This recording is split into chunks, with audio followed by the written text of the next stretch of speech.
Welcome to Orthodox Christian Theology. This is Craig Truglia, and today we're going to be doing a fascinating topic. Was Isaac the Syrian Nestorian? We'll be giving a critical analysis of otherwise neglected historical text that shows that there's more than meets the eye to allow the popular representations of the ecclesiastical standing of the historical Isaac the Syrian. Now, that being said, here's a summary agenda. Isaac's personal history is mostly fragmentary and written centuries after the fact. So that's why I said we need a critical approach to the evidence that we do have, because it's actually much less than some people think. And what it says is not what people often tell you. It is known for certain there was a sizable Chalcedonian Orthodox church in the Far East, that there was a church union between the Nestorians and the Orthodox in Isaac's era, and that Isaac was opposed by Nestorians. So this is something that's interesting and often neglected, but some new scholarship has covered this, and we'll discuss this today. And I find it very interesting that Saint Paisos had a vision of Saint Isaac the Syrian, which we'll cover, and what the vision told him proves again to be in accord with a critical analysis of the historical text, which is absolutely fascinating. Now, before we jump into this topic, I want to remind viewers that your donations to orthodoxchristiantheology.com, to the mission in Cambodia, make this show possible. It is the impetus behind this show and the topics we cover. So the content in episodes such as this and Isaac the Syrian or other content we've covered blesses you and blesses others. Please bless the missionary work in Cambodia by going to orthodoxchristiantheology.com/donate. PayPal, Venmo, and Patreon for monthly contributors to the mission are all below. Please like, share, and subscribe this show in order to make the content available to others. If you can donate, please pray for the mission and consider actually becoming a missionary. The Prophet Daniel Missionary Foundation is actually starting a chapter in North America, orthomission.com. We'll talk about that a little more later. I just want to remind everyone watching, anyone who believes but is not a missionary has not yet known the beauty of faith, as Blessed Valeru Gefenku reminds us. And so if you are so invested in these topics that you are following on X, YouTube, Discord, these things on Orthodox apologetics, and you feel very much invested in this, put your heart where your mind is and get involved in missionary work. I can't encourage viewers enough for that. So now let's get started. Is Saint Paisos' vision true? All right. He had a vision. He loved the ascetic homilies. He thought everyone should read them. But what I find particularly interesting is the vision that St. Paisos reports, because he says that St. Isaac actually appeared to him.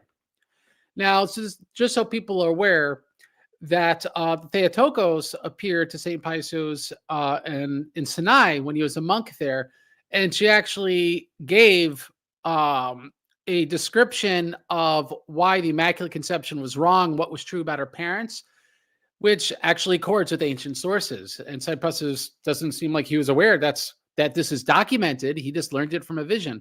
So we're going to find, what did the visions tell St. Paisos about St. Isaac? He said, I am Isaac the Syrian. I am completely Orthodox. The Nestorian heresy was indeed present in my region, but I fought against it. Do the facts accord with this vision? And that's what we're going to be getting into. Blessed Nativity Fast we have from Elijah. And thank you for this patience, St. Isaac. And this will be an interesting episode, I think, for also the Oriental Orthodox, because they have a veneration of St. Isaac as well. Now, let's talk about contemporary ecclesiology, because we can't get into whether Isaac was an alleged Nestorian without understanding what the ecclesiology during his era really was. Now, the Syrian church, the East, lack of a better term, the East Syrian church that Isaac the Syrian was born into, was very erratic between the 5th and 9th centuries. So when we speak about it, you can't think of this monolithic entity that was very stable in its Nestorianism and its other doctrines, and had nothing to do with the rest of the church, because it was actually very unstable. And that kind of gives the sort of shades of gray that are relevant to this situation. Now, what are some of these unstable things that existed between the 5th and 9th centuries? For example, they had a council in 424 that bestowed patriarchal supremacy upon the Catholicos of Cilicia to Ctesiphon. Then they had another council took it away. Then they had another council that brought it back. So they couldn't get their patriarchal supremacy doctrine down. And this kept going back and forth ecclesiastically between the 5th and 6th centuries. They allowed bishops to marry, which is very interesting, including the Catholicos himself. They were allowed to marry and sire children. This is unlike the rest of the church. So this is something that their church no longer does. So this shows instability. They've gone back and forth. They followed the practice celibate episcopacy. Then they became like Anglicans, and eventually they went back to a celibate episcopacy. It's pretty fascinating. Isaiah III, who's a Catholicos of Cilicia to Ctesiphon, allowed deacons to consecrate the Eucharist in the absence of a priest. And so a deacon was able to consecrate the Eucharist. Was his Eucharist valid? I would guess no, but just be aware this is amongst the kind of wacky things happening in the Syrian Church of the East during those days. Isaiah III is during the 7th century. He's the patriarch or two before the patriarch that consecrated, allegedly, Isaac the Syrian as bishop. The soul sleep doctrine erupted in the church, particularly in the 8th century. So they started with a normal cult of the saints and veneration of the saints. And then eventually this soul sleep doctrine creeps into East Syrian practice. So this is amongst the instability of the Syrian Church of the East. And they entered into and out of communion with Constantinople, as we will discuss, and also the Rumagiris, which are kind of the Chalcedonian expats that live in East Syria. And so we'll be covering the details behind that, because that's highly relevant if we're trying to ecclesiastically situate Isaac the Syrian. And what also gets neglected is Isaacians, lack of a better term, people that spiritually follow Saint Isaac, were anathematized in the council in, I think, 786. And so this is pretty interesting. If Isaac is a Nestorian saint, that his followers then get anathematized by the Nestorians. So that is something that is worth bringing up. So that being said, let's get into the nitty-gritty. I'm going to quote, I can't pronounce this Polish scholar's name, Mikołaj Szeleczniak, I'll call him K. Between Constantinople, the papacy, and the caliphate. It's an excellent book on the Melkites or the Chalcedonians outside of the Byzantine Empire. And it's a book from, I think, 2022. And he states this about the Melkites. He says, as for the Melkites, remember, and we're not talking about Lebanese Melkites today. We're talking about the Chalcedonians in the 5th, 6th, 7th, 8th centuries in the Syrian Church of the East. Historians indicate that most of them were captured from the Patriarchy of Antioch. We have testimonies that confirm the presence of Melkite or Chalcedonian communities in Ctesiphon, Kuzipura, and the province of Al-Hawaz, as we could see in Khuzestan in that map there. Over time, Greek settlements spread beyond Khorasan, reaching Sas, or Tashkent, which is in Uzbekistan. That's in the picture below. So I'll make it a little bigger so people kind of have an idea of where in the world we're talking about. And so we can see where Tashkent is on the far eastern end of Uzbekistan. There was a large Chalcedonian community. We're going to find that into the 14th century at the very least. And we see in Khuzestan and Awaz, there's a Chalcedonian community. And again, this is also very interesting because the historian history of Isaac says Isaac became a monk in that region. So that's something very interesting. And we have this here, Melkites were in communion with Byzantium, absolutely. And so this is amongst the relevant contexts we need to be aware of. Now, in the same book, it continues, some authors suppose that between the second half of the 6th century and the year 762, a certain bishop, the Melkite colony of Rumia, assumed the title of Catholicos and had many metropolises and bishoprics of Asia under his jurisdiction. Well, what is the relevance to this question? This implies there was not a total break in communion until the Catholicos was consecrated, right? The Melkites or the Chalcedonians did not make a rival Catholicos to rival the Nestorian or the Syrian Church of the East Catholicos. There wasn't a total breakdown between the communion between them. There was not a parallel episcopacy between these two churches. They were regionalized. So this is something that's very interesting because it shows past Isaac's life, there was not yet a complete ecclesiastical breakdown in communion by the normal standards of schism, which we'll get into a little more detail in a bit. And so that being said, the book continues that in the 10th century, the Melkites, here we're talking about Chalcedonians, the Syrian Church of the East, of Baghdad believed that their Catholicos should reside there in Baghdad because the Abbasid capital in Cilicia, Ctesiphon, located in the same administrative unit. Melkites turned to the Melkite Patriarch of Antioch, so the Chalcedonian Patriarch Antioch, Elias I, for help. However, the Patriarch of the Church of the East, Abraham III, meaning the Nestorian Patriarch, successfully blocked the rise of Melkite Catholicate. So this shows that even into the 10th century, they were not willing to put a rival Catholicos in the capital in Baghdad. So this shows even way past Isaac's life, there was not this categorical breakdown. With the Oriental Orthodox, they're going to be Oriental Orthodox Bishop of Alexandria or Damascus, and we have a Eastern Orthodox Bishop of Alexandria, Damascus. That is a complete breakdown in communion. This is not the case for the Nestorians, which is very interesting, often neglected, but worth bringing up. Also in the 10th century, about a half a century later, new efforts are made to establish a Melkite Catholicate of Baghdad. All right. They were a reaction to the death of the Catholicos of the Melkites in Rumegiris. Delegations from Central Asia, as well as from Baghdad, arrived in Antioch, asking the Patriarch to designate a hierarchy that would guarantee the durability of the Melkite Church. They did not dare to ordain a bishop for Baghdad, but only appointed a new Catholicos of Rumegiris instead.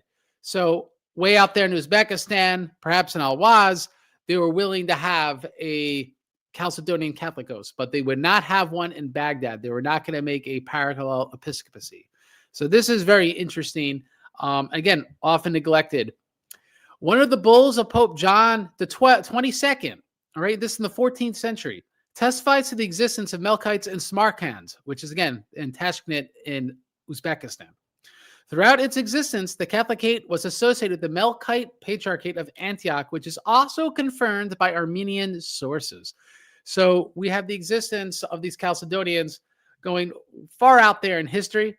One researcher has told me that they were able to cling in Uzbekistan up until they were absorbed by Imperial Russia into the 19th century, which is very interesting. So this would be an example of people that held out in their Chalcedonian faith that eventually reintegrated into Russian Orthodoxy, because there's no Catholicate of Assyrian Eastern Orthodox today. So that being said, let's now discuss the status of Chalcedon in the East on the official level for the Assyrian Church of the East. Now, in the year 630, there was a Catholicos named Isaiah II. We have a surviving Christological letter. It's quoted in Wood's Chronicle of Syrt. It's a history of the Chronicle of Syrt, not the actual Chronicle of Syrt, on page 138. He says that Isaiah II describes Chalcedon as neither orthodox nor heretical. It was intended to restore the faith, but slipped away from its attention due to feeble phraseology, to quote the Catholicos. It can never be said that two hypostases existed within a single nature. So they opposed Chalcedon because they understood it to be essentially Cyril's Christology, which is pretty interesting. The same Catholicos, regardless of his ambivalence about Chalcedon, entered into union with the Chalcedonians. And so he wasn't totally against Chalcedon, but he didn't accept Chalcedon. So on what basis did he go into union with the Chalcedonians during the reign of Emperor Heraclus in the 7th century? And this was during the Monothelite controversy. So let's talk about Isaiah II's union with Heraclus.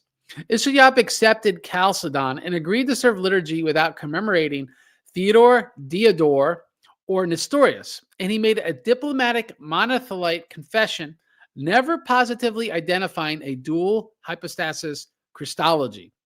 And you could read this firsthand in Balsama's first letter to Isaiah II in the actual Chronicle of Sirte. There's a French version that's open source in archive.org. That's where the page numbers are from, and that's where the translation is from when we get into direct quotations. But that's just a paraphrase of what you'll read in his actual letter. Now, to continue, Isaiah, as we just discussed, was willing to dump the Nestorian commemorations and make a monophyletic confession that was vague, and thus entered communion with the Chalcedonians, and also, by the way, the Oriental Orthodox. Now, Isaiah was opposed until he made a reply where he did not back down from the union. I have to repeat this because this gets ignored, I've noticed, even in the histories. He did reply to someone opposing him, and he did not back down from the union. And we're going to go right to the primary source, and you're going to read our only source. It's not from him. It's actually from the Chronicle of Sirte, which is written about 200 years later. But it's the only source we have from the Nestorian side about what occurred. He did not back down from the union, but defended himself that he could have done it better. So what did he say? All right. He said, "We confess our flaw.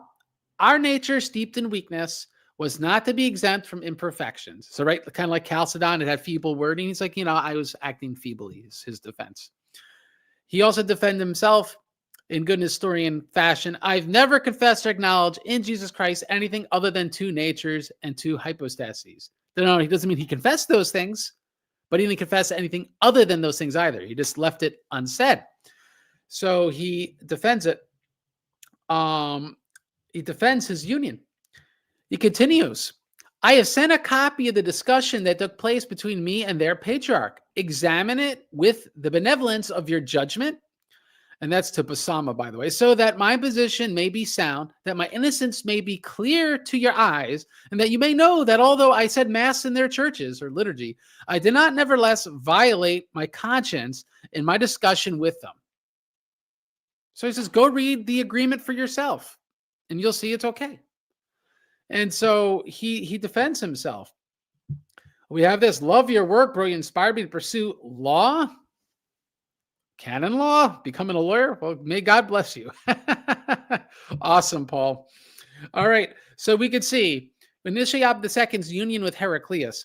This letter was received favorably, it stated in the Chronicles here, despite it not denouncing the union. All right. And this is a quote from it. From the Chronicle: "When the letter reached the angry Father Balsama, this man of great learning, who had been consumed by resentment, calmed the turmoil of his soul to proclaim the goodness, patience, resignation, humility, and self-denial of the Catholicos. He wrote to him to apologize. Peace was universally established through the goodness of God and his mercy." So we see the union's defended. He said, "I didn't totally sell out to the Chalcedonians, and they're okay with it." Now, the Chronicle of Sirte is written hundreds of years later. This might not be exactly what really occurred, but it's our only evidence of what occurred. And it doesn't follow the narrative that Isaac the Syrian, who would have been in this church, would have been not in some sort of official communion with the Chalcedonians. So we're going to continue. And we're going to continue on the topic of Chalcedon's status in the East. And now we're going to kind of fast forward to the 680s. Now, due to the Muslim invasion, the union with Constantinople was in some sort of stasis. I'm not going to pretend they were intercommuning left and right. All right, because there's just not enough evidence. We don't know exactly how that was working. But because, as we could see, that Isaiah in his letter to Balsama says that he did liturgies over there with the Chalcedonians, this presumes that someone actually has to travel out of their way for there to be any sort of episcopal concelebration. And so in a world without airplanes, in the middle of a Muslim invasion where there was vacant patriarchates in Alexandria and Jerusalem and Antioch, the idea that there would be any realistic concelebrations in the middle of this invasion when the patriarchs are vacant is just not realistic. This is not the modern day. That doesn't equal a break in communion. This is similar to the last time the Bishop of Rome sent a systastic letter to the East. It had the Filioque in it in 1014, and so they stopped commemorating the Bishop of Rome in Constantinople on the diptychs. All right, so they stopped commemorating them, but there wasn't any anathema, there wasn't an official communication, communion between laity, and even clergy continued to 1054. So there's definitely the steps towards a schism, but as we know from the 11th century, not a complete schism, and so same in the 7th century, not a complete schism. The sources don't say the union ended. There was this monothelite agreement. The presumption would be as long as that agreement's in force, that union is still in force, even if just on paper. Now, defenses of Chalcedon persist into the 680s. We already discussed the logistics of intercommunion, so I won't belabor that unless people have any questions on that topic. And why, one may ask, would the Nestorian Church of the East maintain a communion with the Chalcedonians, even on some official level? And this shows that people are not paying attention to even the present. Let's take the Patriarchate of Antioch today. They tolerate different triadology whenever on a local level they allow unions to concelebrate with them. This occurs unofficially, but it does occur.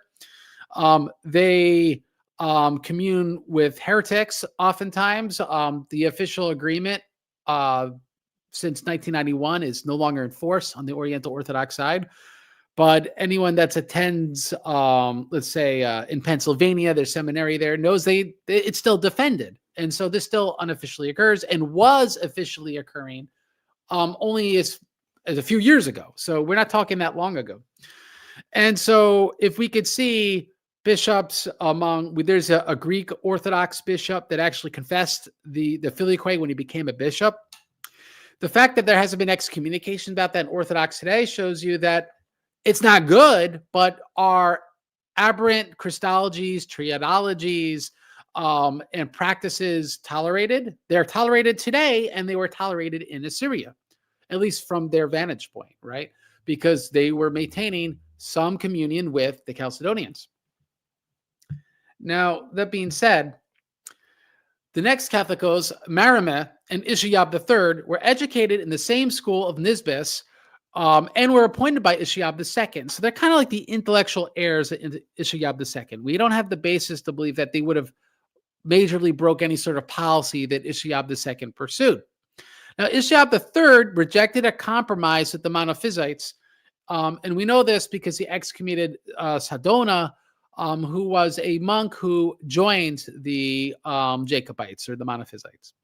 Sadona favored compromise with the Monophysites, but also union with the Chalcedonians. So this implies that if he was trying to argue some sort of, theological rationale that Chalcedon's right and the Monophysites are right, that it shows that at least whatever communion there was irregular. I'm not here telling you that it was totally unbroken and the same as, let's say, Bulgaria and Moscow today, or Greece and the OCA today. That's not my argument. My argument, it was more tangential and strained, but it did exist. Now, we have this question. I said, the Monothelites who accepted Chalcedon weren't Orthodox or condemned to Constantinople III. This is true, Elijah, but they were still part of the canonical boundaries of the church. I'm not arguing that what they believed was correct any more than I'm arguing that Nestorianism is a correct Christology. So thank you for bringing that up. All right. So that being said, the next Catholicos after Marimos and Ishiab III is Georgius, or often called George. And he was a disciple of Ishiab III and continued a policy of no compromise with the Monophysites. And that being said, Georgius I held a synod in about 676, 680. And that synod had an explicitly Nestorian confession, and he did not eliminate Chalcedonians from his synod. And so there's no condemnations or anything, but he is kind of staking his ground against monophysitism by taking a very firm Diophysite Nestorian Christology in this council. Now, Constantinople only reneged on the deal that was made under Ishiab II in 680, right? And that's the year that Constantinople III began. So this is the last possible year Isaac was ordained. And interestingly, officially on the books, there was still communion up to 680. So This should kind of remove all the ahistorical claims that we had a Nestorian saint outside the canonical boundaries of the church, because it's just not true. The last possible year that for him to be consecrated was before Concile III was even a finished council, because it finished in 681. So that's also worth bringing up. Now, Chalcedon's status in the East still had its defenders, and around the year 700, there were tolerant tendencies. We know from a bishop called Shadhos of Tehran. He wrote, it will not mislead us that the heretics and the followers of the synod dare to say that the synod anathematized Nestorius.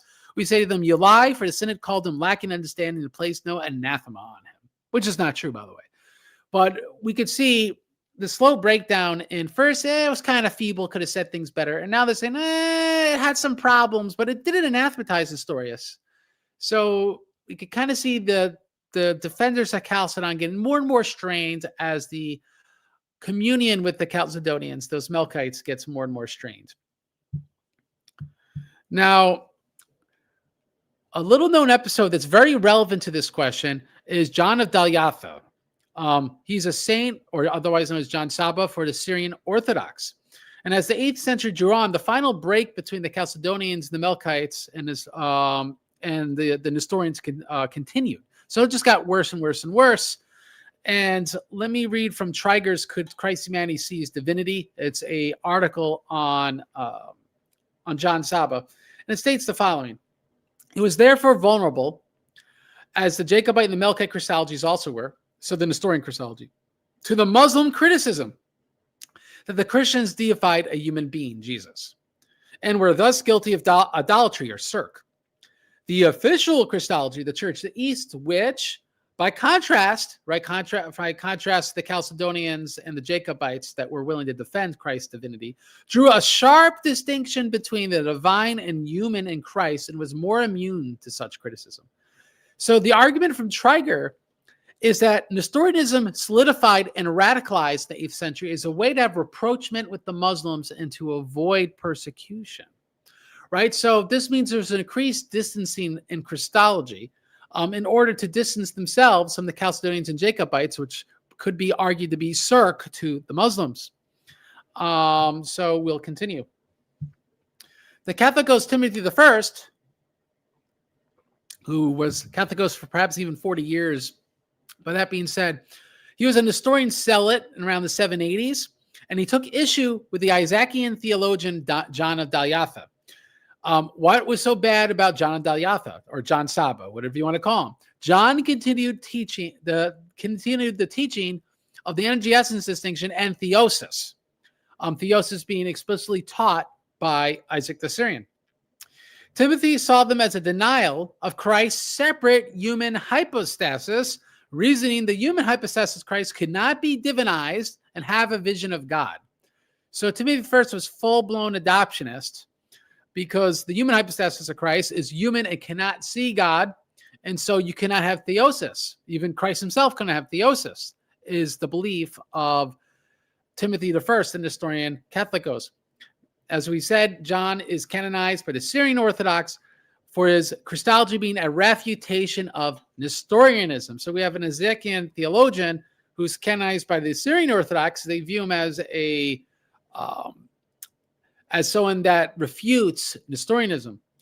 Now, quoted from the Book of Sessions, this is a chronicle from 1046 in Triger's article. We have the following. So this is, again, the fragmentary sources we have on these episodes for this area of the world in this era. It states, there was a certain number of Christians who believed that the human being taken from Mary saw the eternal Lord.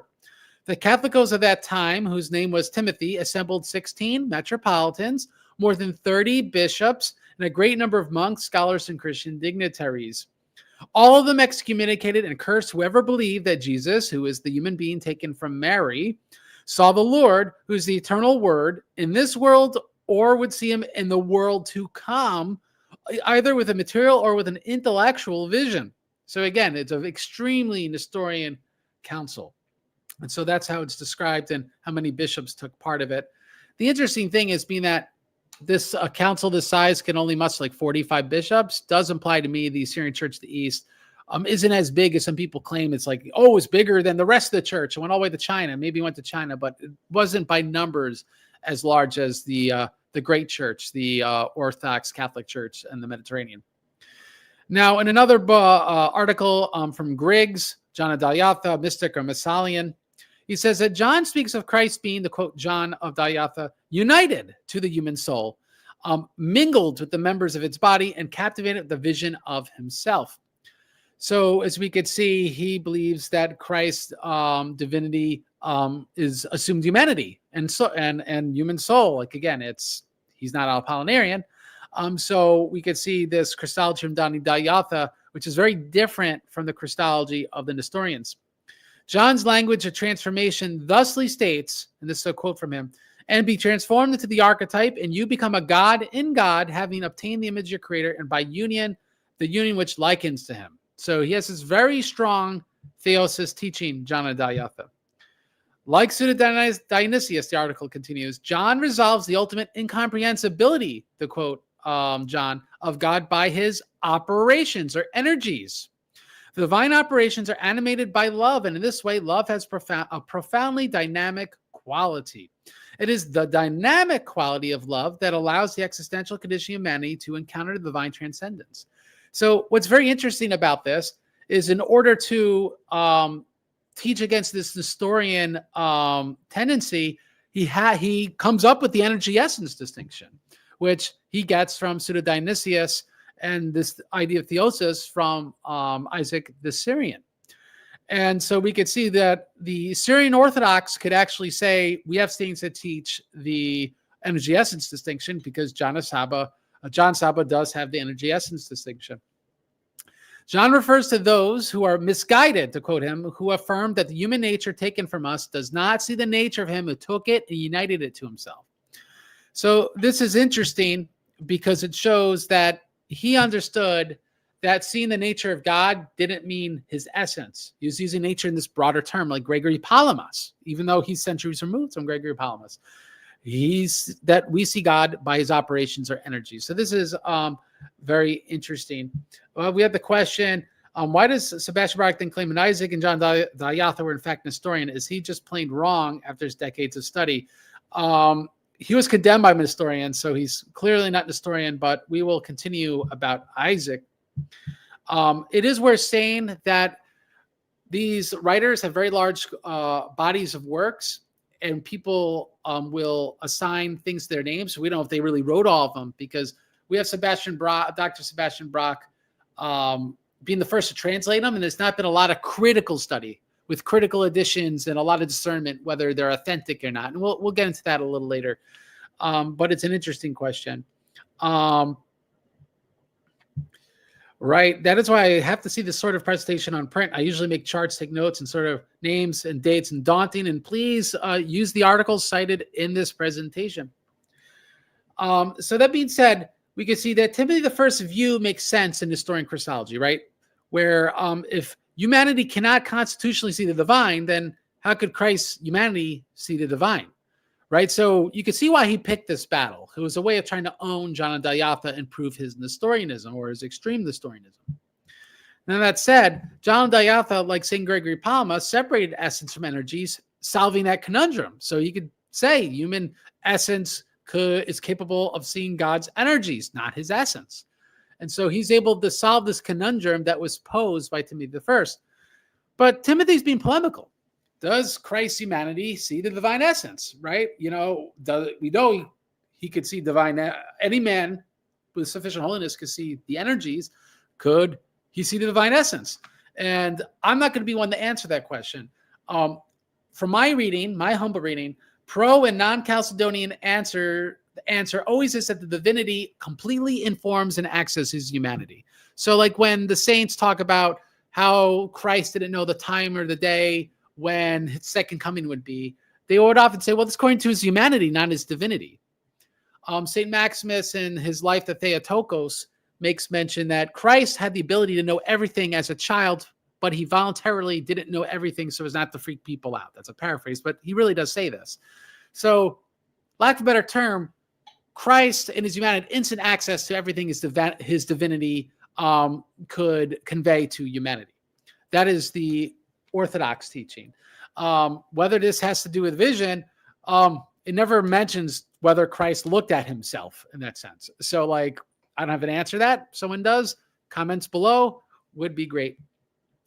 Now, someone said, why pseudo-Dionysius? Did anything change in that video of yours debunking the pseudo part? I'm quoting scholarship, so just to be aware, they say pseudo-Dionysius.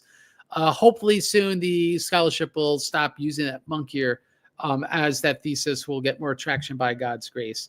So that being said, we'll continue. Michael the Syrian. Now, first off, let's get to the context of the ramifications on Isaac, right? So we just went to all this ecclesiastical context. That being said, what are the ramifications on Isaac? We do know that Michael the Syrian wrote, and he's a Jacobite or a monophysite, with satisfaction that the memory of Chalcedon was being erased from the Euphrates to the east. So when the Muslims took over, is the context of this observation, the monophysites are happy to see that they started getting persecuted. The Muslims, I suppose, wanted just to prop up one church whose Christology was close to their view of God. Perhaps Islam had a kind of evolution in whether it was really a kind of Nestorianized Gnostic heresy and then developed into what it is today. But we do know that they persecuted the Melkite church. And so the church that Isaac was born began in communion with Constantinople, all right, and it never officially fell out of communion, though it waned with monothelitism's fortune. So it started kind of dissipating in time. The Assyrian church of the East, ecclesiology and Christology hardened increasingly after 680, perhaps in response to these persecutions from the Muslims, certainly as we've read in scholarship, because of rapprochement the Muslims to kind of show how their Christology is closer to Islam than monophysitism and Chalcedonianism. Schism, like the Great Schism, is not instant. And so I want to make this chart very big because I think if someone would have made this before me, it would have helped this issue. So I made a schism spectrum, and we're going to now land on the wheel, the schism spectrum. Where does Isaac the Syrian land when he became a bishop and when he was writing? So if we go with Protestants to the far left, there are no communion whatsoever, and they don't have holy orders or anything from the Orthodox, and besides maybe Anglicans. And then we have normal, so like Bulgaria and Moscow, all the way to the right. We got to now start situating where exactly the Assyrian Church of the East landed during that era. And I put the Assyrian Church of the East, I'm going to justify why, between the true Orthodox today, which is interesting, and the Malaysian schism, like the tangential communion situations or the ecumenical patriarch in Moscow today. So they were somewhere in the middle there. And so if the true Orthodox could arguably still produce saints, and we'll discuss whether that's even true, then certainly Isaac the Syrian is not this Nestorian bishop outside the canonical boundaries of the church in every which way. So we already could see that the Protestants have no holy orders. They're not communion whatsoever. When we move to the Roman Catholics, that's RCC to the top left over there. The Roman Catholic Church are kind of like the Novatians. They're not communion whatsoever. There's no communion arrangements with and jurisdictional arrangements with the Roman Catholics among the Eastern Orthodox. But the Roman Catholic Church are like Novatians in that they could be received vested. They don't need to be, the unions don't need to be chrismated. They don't need to be reconsecrated. They don't need to be rebaptized. They could be just vested and received in the church, which recognizes something. Now, it doesn't recognize they're in the church. We've had Orthodox say, well, they just have the form of these things, and then we fill it with grace when they enter the church, like Blessed Philaret of New York. But the point is that, like the Novatians, they're as close as you get not being in the church. All right? They're as close as you get without being in the church. Now you have the Oriental Orthodox, which is a typo. There's 3 O's, so I don't know what the third O would be, but the triple O is the Oriental Orthodox. They are also not in communion with the Eastern Orthodox. They do have certain official arrangements with the Eastern Orthodox until fairly recently with the trading of jurisdictions in Lebanon, Syria, and Jordan, where depending on which bishop is in town, that parish now belongs to that bishop. And so that shows that there's some actual arrangement between the two churches, but it's not concelebration. And so they would be canonically outside the church, but they're closer than the Roman Catholics because they have no such arrangement. All right, now let's keep going. Then we have the true Orthodox today. There is no true Orthodox body in communion with any church within the World Orthodox Communion of Churches. That wasn't true as recently as 2007, but this is the truth today. That being said, there are Orthodox canonists that do say that they would receive fully with their orders certain Greek Orthodox. I wasn't told which jurisdiction, but I could very well guess. And so that they're treated as they're Orthodox, but they're like an island unto themselves. They're totally broken off, sort of like what St. Maximus would be, but seen in a negative light instead of a positive light. So they're kind of like seen as synod and resistance. The World Orthodox, of course, see that synod and resistance as negative. They see it as positive. I'm not here to discuss that question. But that being said, I've spoke to multiple clergymen that said that if there was someone who's true Orthodox, there was a layman that came up for communion, that they would commune him. And if it started happening regularly, that they would seek a blessing from the bishop or they'd seek clarification from the bishop. And I won't go into how much or how little this occurs, but if any true Orthodox would be communed by a World Orthodox body knowingly, this shows that they're not considered completely out of the church, unlike a Oriental Orthodox where it's done only illicitly, or a Roman Catholic where it's only done illicitly. These things are done by people in good standing and they're not hiding it. And so this shows that there's something more recognized among the true Orthodox than we would recognize among the Roman Catholics or Oriental Orthodox. But even then, the church Saint Isaac was in was an actually more profound communion than the true Orthodox. And why is this? Because, for one, they didn't have parallel episcopacies. There's parallel episcopacies of the Roman Catholics. There's parallel episcopacies of the Oriental Orthodox. Parallel episcopacies of true Orthodox. There were not parallel episcopacies with the Syrian Church of the East and the Chalcedonians. All right? There were not parallel episcopacies. So this communion is already more profound on that basis alone, because for a schism to be consummated, you need these parallel jurisdictions, and that does not exist. The second thing is there's an actual official agreement that's on the books. Maybe it's in disuse or it's in stasis, but it's on the books. It's not officially broken. We don't have that the true Orthodox. We don't have that the Oriental Orthodox. We don't have that the Roman Catholics. The true Orthodox have a 2014 Pan-True Orthodox statement, which very delineates the difference between us and them. And they don't officially have communion with us. And so that shows a complete break, while that did not officially exist to the Syrian Church of the East. So this shows that on this schism spectrum, they are actually more in the church than we would see those who are more out there in this schism spectrum. Then we have tangential communion, like in the Malaysian Schism or the Ecumenical Patriarch and Moscow. And all I will add is, for example, in Rokor, Greek Orthodox laity are communed by Rokor and vice versa. The Moscow Patriarchate will commune Greek Orthodox laity and vice versa.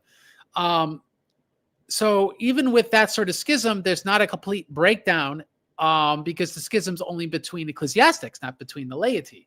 And the ecclesiastics ordain that. So with the Melkites, the idea would be the Melkites likely had the capacity to go to the Nestorian church and vice versa to commune, if that's was the only church in town. And so maybe that's not good. That's not my point to defend whether it's good. My point is, this shows not a complete breakdown communion that's more akin to what we have now than what exists, the true Orthodox, Oriental Orthodox, so on and so forth. And then there's fully normal communion, which everyone takes for granted. And they just well, if it's not normal, it's a complete schism. And that's inaccurate. Look over there at the schism spectrum. It's honestly spectrum. We all know it. Now we got to go place Isaac honestly in that spectrum. And we don't see him in schism like the people that claim he's completely outside the canonical boundaries of the church.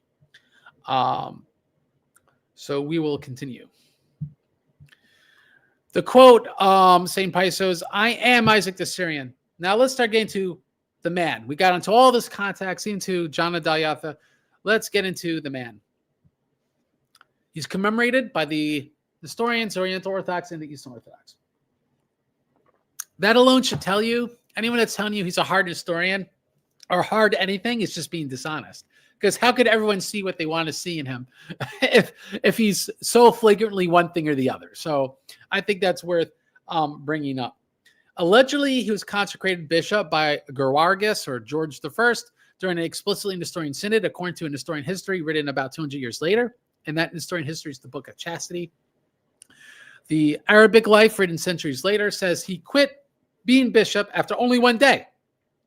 The Book of Chastity says months.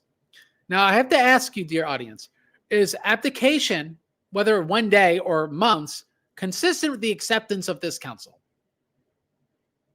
Now, he could have quit for many other reasons. He could have quit because people didn't like him. He could have quit because he didn't like living a worldly life, which is what the Nestorian books say. But all I'm saying, it's inconsistent with him being a full-blown Nestorian, right? So this is something to bring up, because it's not like the consecration occurs in the midst of the Nestorianized agreement. One could have happened first and then the other. We don't know which order. So this is something worth bringing up. Now, Arabic history says Isaac retired to Scetis. Just so you're aware, Scetis is the area in Egypt, which at this point, where the Desert Fathers came from, that had just monophysite monasteries. But that being said, the Book of Chastity mentions that many East Syrian monastics went to Scetis. So if Isaac really did this, this would not be something out of line. This occurred a lot. Where probably the Syrian monastery of Mary, if I had to guess, because that's where the Syrians were. That being said, they would have been monophysite Syrians. And so if you really went to Scetis, just like these other East Syrians, you would have been with monophysite Syrians. There's other options, perhaps the close by Tura monastery, which was Chalcedonian.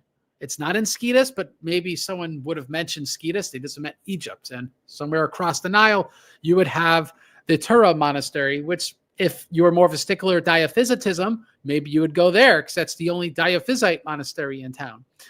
Now, would diaphysites spend years in monophysite monasteries? According to the Nestorian histories, yes. Ethnic affinity, perhaps.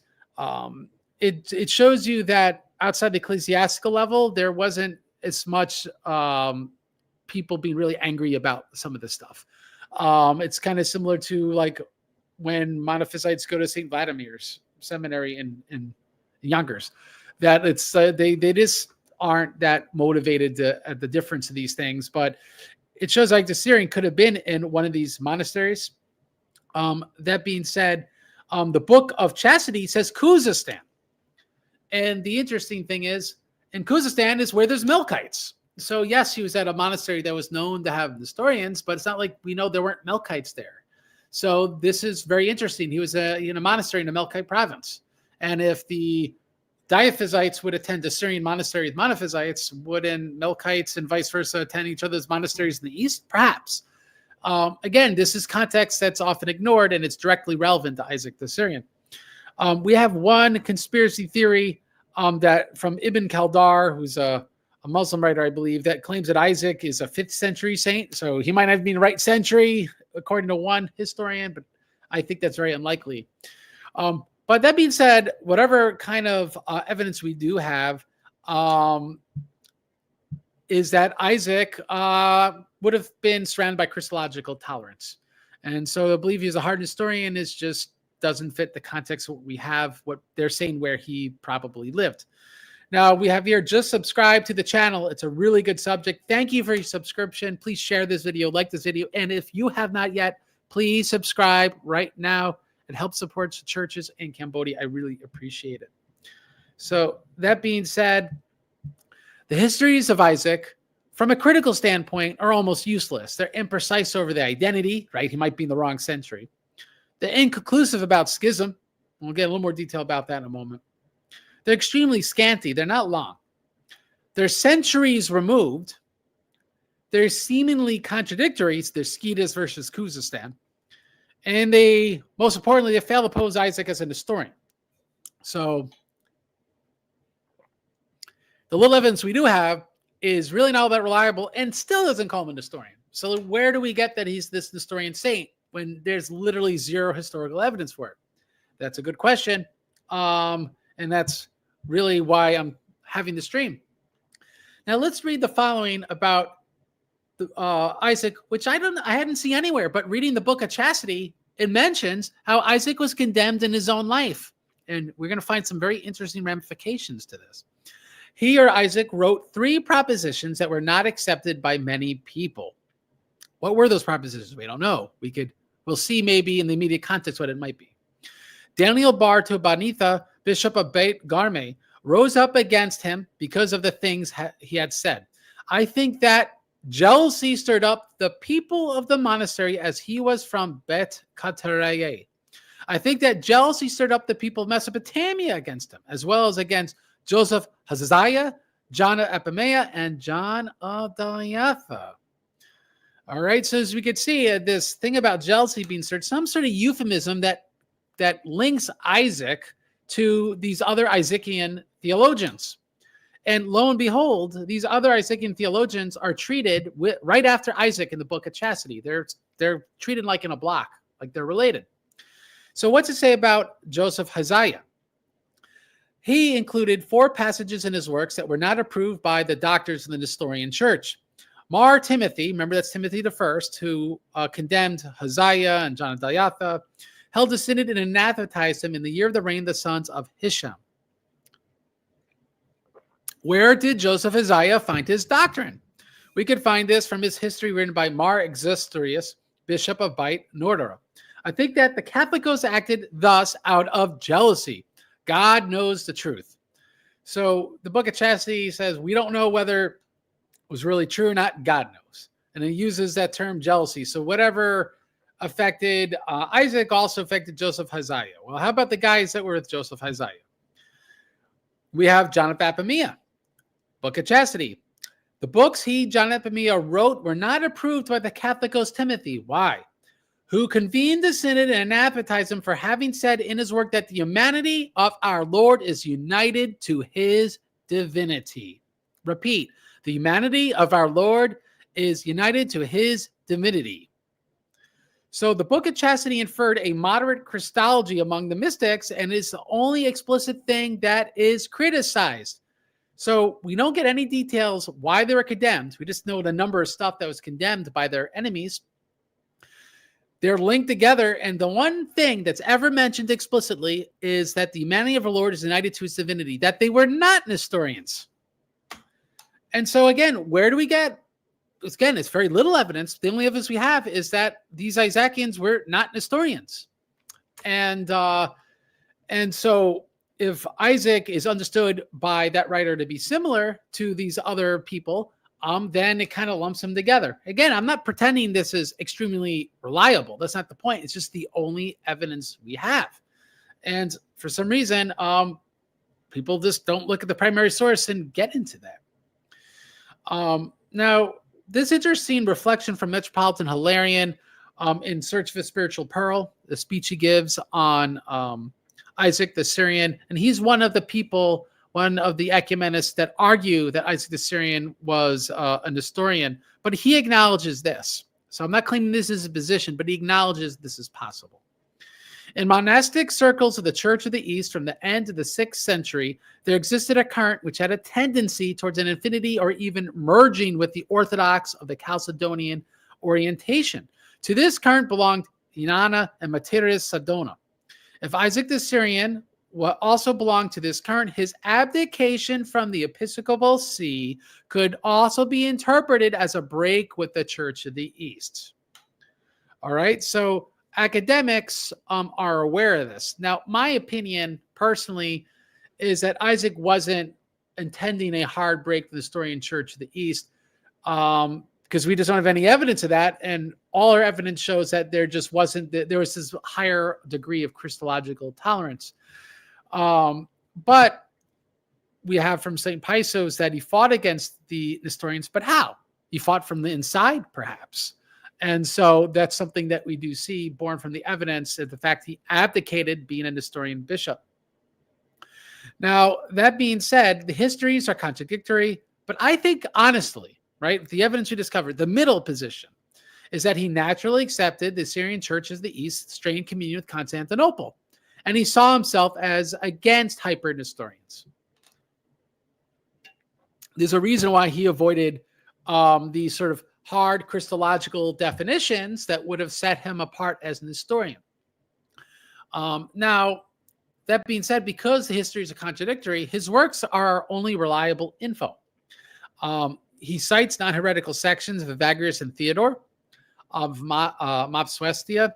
People argue that proves he's a Nestorian, but Cyprian quoted Tertullian, and Tertullian was known to be a schismatic. Tertullian is quoted even by the Confession of Dositheus, and the church knows he's a schismatic. So it's not impossible for writers to be quoted if what they have is useful, and especially for Theodore, who was not, Theodore Mopsuestia was not condemned in the Church of the East, obviously.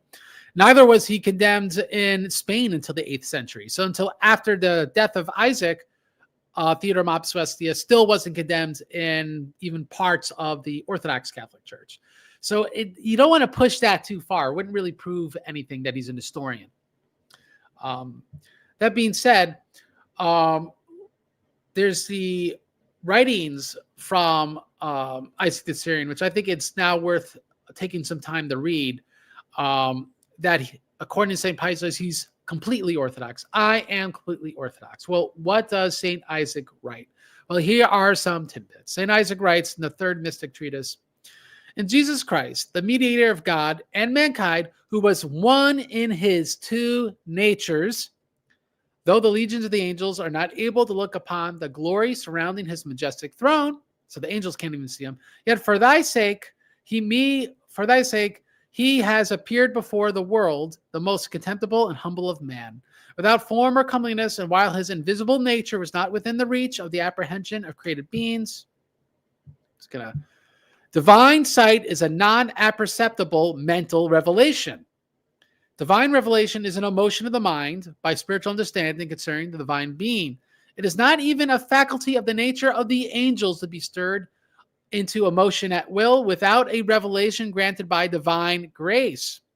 Emotion by revelations concerning God's activity or energy is different from emotion by revelations concerning the nature of his being. The former is of a nature to have analogy with the apperceptible things.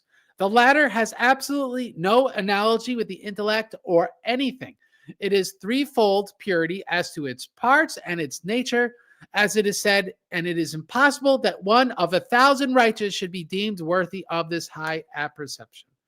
So as we could see in Treatise 3, he gives a plainly diaphysite confession. So I don't know why the monophysites accept this from him, but not from other saints. But be that as it may, he clearly just doesn't get into any more detail. This is the most explicit this Christology gets. It could be either Nestorian or Chalcedonian, because one hypostasis or one face, or I forget the word for prospic union, what that is, prospera or something. But the point is, he's one in his two natures. And he argues that his invisible nature is not within the reach of even angels. And he explains how that works. He says, well, angels could see God by his grace. But that grace, he explains, is at God's activity. So he has the energy essence distinction. And he has his belief in theosis. Because for God's essence, none, it's impossible of any righteous to see his essence. All right? So John of Diatha is definitely preceded by Isaac, and this would have really put Isaac under the same condemnation. They just didn't condemn him, but that's why he had people oppose him during his day, as we read in the Book of Chastity. All right, so if you want to read more, these citations are on screen. He continues that human nature will not be cut off from the constant ecstasy in God to mingle itself with any created being. If there were any other thing equal to him, nature would sometimes follow him, sometimes his equals. When, however, the beauty of all which exists in that future order of things is inferior to his beauties, how should it be possible for the mind not to fix its gaze exclusively on him? So again, just double down on theosis. So when we have this, LOL, he said into natures. Wow, it's there you go. Just be aware. I'm sure there's a a Syriac version that might be different that they have. I don't know. But we could let their apologists deal with this in a respectful way. We continue with Isaac the Syrian. The three stages, which I mean, and this is on a different topic: body, soul, spirit. And though knowledge is one in its nature, and it becomes condensed or subtilized in accordance with its abiding in these intelligible places, until this point, knowledge is still a bodily nature and composite. So I just want to point out, he believes that the human essence is composite, right? It's body, soul, spirit. So he has this conceptual understanding of composite essences. Though it occupies itself with excellence, and though it is the way conducting us to faith. Isaac continues, I do not call this faith, so if you read the context, I do not call this faith that a man believes in the discrimination, the adorable hypostases of the essence. So I just want to stop there for a moment. He calls that knowledge, right? There's things you can learn with knowledge, and faith is divine revelation, right? Remember, this is a monastic mystic, Saint Isaac the Syrian. So now he's talking about knowledge, doctrinal knowledge, right? It's not faith, it's doctrinal knowledge. That a man believes in the discrimination of the adorable hypostases of the essence. So this is interesting because he understands hypostasis not as essence, but as person, right? Because the hypostases are the essence, right? So this wouldn't be the strict Nestorian approach to hypostasis. So that's very interesting. Or in the properties of his nature, or in the amazing government or the economy regarding humanity consisting in his accepting our nature, right? So this appears to be the Assumption doctrine, which is Chalcedonian. It's from St. Ambrose. It's something that we accept in the Diaphysite Chalcedonian tradition. But I call this faith, the intelligible light which by grace dawns in the soul, right? So knowledge are these doctrinal tenets. Faith is intelligible light, which theosis, right? That you have in your soul. So we could see that. God's nature, according to Saint Isaac, is simple and not composite, right? Unlike the human nature, which is composite. And invisible and not subject to want. The heart in its occupation equally does not require practice, nor bodily performance, nor material emotion. Its performance or energy is simple and on account of partial union in the human intellect. The second commandment, love of mankind, is to be accomplished in a double way, in accordance with its double nature. For as man's nature is composed of two parts, namely body and soul. So again, he has this conceptual understanding of composite natures. To continue, Mystic Treatise 27, for contemplation concerning the Godhead is not to be compared with the other kinds of contemplation. For we possess contemplation as to their natures through our participation in the twofold nature that is theirs, because of that which is in us and also in them. But we do not participate in the nature of the essence, nor do we possess contemplation concerning him. Right? So again, we can't see the divine essence, but we could see other people. And again, that understanding of composite natures. It's a concept that St. Isaac is aware of. Treatise 65, according as a man becomes perfect in his relation to God, will he follow him closely in the world of truth? He will show him his face, not, however, the face of his essence. Right? So God will show his face, his energies, but not his divine essence. So this is, again, the energy essence distinction in Isaac. So guys, you can start asking questions because we're going to start our conclusion. St. Paisos' revelation about Isaac appears accurate according to the best historical evidence we have. Isaac is clearly Diophysite, but has a conceptual understanding of the composite hypostasis doctrine, as he explicitly separates God's persons by hypostasis, but acknowledges he is one in his two natures.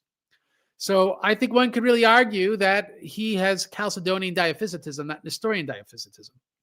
He certainly ascribes the energy essence distinction, whose adherents were opposed by the extreme Nestorianizers, like Timothy I. And so I think we cannot help but conclude that the ecumenist Nestorian saint claims contradict actual historical evidence, right? The evidence now has to be, the burden of evidence is on them to show from the historical sources that he has explicitly Nestorian Christology, that his church was completely cut off. I just feel all the evidence that we brought out here today shows the opposite. So before we do audience questions and comments, I want people to reflect that if anyone who believes but is not a missionary, according to Valeria Gafinku, has not yet known the beauty of faith.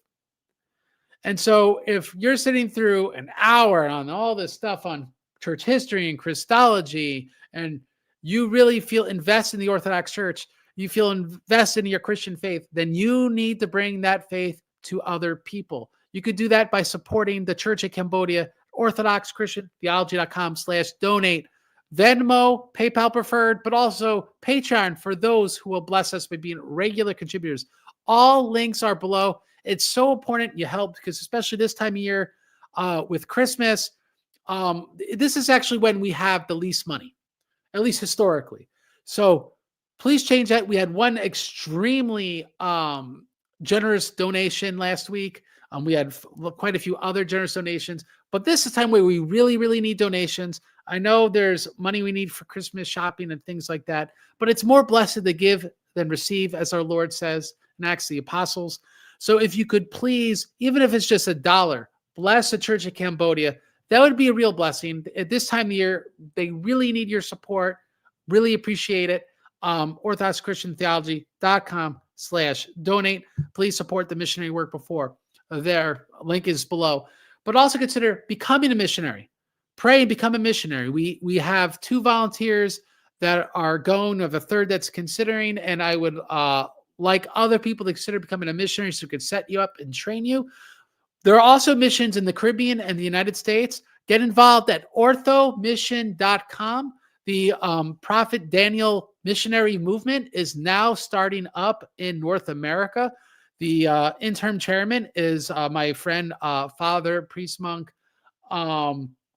Ambrose Tatalo, and he will be on Saturday, where we'll get into details about this.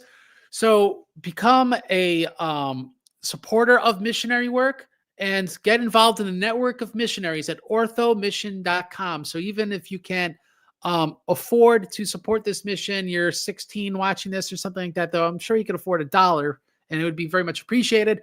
Become part of the missionary network and pray for the missionary work. That is so important. Please pray for me and the missionary work in Cambodia. And now's the time for your audience questions. But I want to, before we do that, we got bonus Isaac. Don't turn off yet. We're not just talking about donations. You left too soon. You left too soon. Some of you guys, fair weather people, don't want to donate. They start turning off the stream. Bonus Isaac. We got some more. Now, I'm not studying this a ton, but I've got some things to add about Universalist Isaac, according to some, since the 90s. All right, I've not studied this, but is there more Isaac the Syrian than what we've believed for the last 1,000 years or more? Some people say yes, since 1990. Now, the interesting thing is, if we have some humility, we could say maybe they're right, but we don't want to upend 1,000 years of what the church believed based on what one scholar concluded, right? It's like, for example, Evangelos and I, with the stuff with Saint Dionysius, we're inviting people, debate us, interact with the scholarship. I don't expect all the scholarship to change instantly, but yet we have one scholar say, yep, this is Isaac. It's like, all right, he's Isaac. And I just don't see the justification for this in all respects. There's some justification for this. And so I think what we need is more time and critical research. Just because something's ascribed to Isaac, and we're going to see why in just a moment, it doesn't mean it's really Saint Isaac. All right. And we got someone, I'm still here, LOL, but you're not asking questions, but thankfully you didn't tune out. Now, just because a source is found in Syrian, it doesn't mean by default it's more reliable, right? Just because something is in Ge'ez doesn't mean it's by default more reliable. There's this sort of Orientalist, racist approach that we can't be as text critical with the Quran as we are with the Bible. We can't be as text critical with the Syrian source as we are with a Greek or Latin source. And if we're just going to be equal opportunity haters, we need to exact to critical scrutiny over more time these new manuscript finds about Isaac. I just think that's the intellectually respectful thing to do. I'm willing to accept they're authentic. But first we got to at least do academic diligence and really put these things through the ringer like we did with everything else. We've certainly done that with Dionysus, right? So we need to do that with Saint Isaac. So what's my conclusion based on my limited reading? It might indeed be authentic. Why? We do have a chronicler that recalls Isaac's contemporary critiquing, to quote him, his fifth part. And so you know, in the Isaacian works, they call them parts: second part, third part, fourth part, fifth part. So the fact they're called parts, and we have at least a chronicler a few hundred later saying someone critiqued his fifth part, that does sound like someone's critiquing what was now considered one of his Nestorian or Universalist works. And so this sounds more like one of the new parts. It might refer to the same books. Might not, but it might. So I see some basis for it. I don't want to say there's no basis for it because that's not true. But I suspect that the Universalist passages in some of these parts are badly misinterpreted. There's also, I think, particularly in part 2, where I do think they're probably correctly interpreted. They are Universalist. But I do think we can't take every passage that talks about purification after death and just say it's Universalist like they do St. Gregory of Nyssa. Scholarship's starting to turn against that, rightly so. And I do think that with Isaac, if we were more critical, we would not just say, yeah, he's Universalist. Because I think oftentimes the Universalists jump the gun a little bit. They have historically. I haven't studied this closely enough, but they might have with Isaac. I do think there are definitely problematic things, though, in part 2. There's definitely some Nestorian statements in Homily 11. If you go to Homily 11, paragraph 24, it's outright Nestorian. So whoever wrote it was definitely writing Nestorian stuff, which to me implies it's not Isaac, because Isaac was more tactful in his mystical treatises. Again, people write differently in different contexts, so there's limitations to that sort of argument. But I'm not here to defend that everything in these other parts might be interpreted rightly. There's definitely stuff that's outright wrong, certainly in Homily 11. Now, here's what I think people neglect, and it's super important. They are supposedly secret books of Isaac.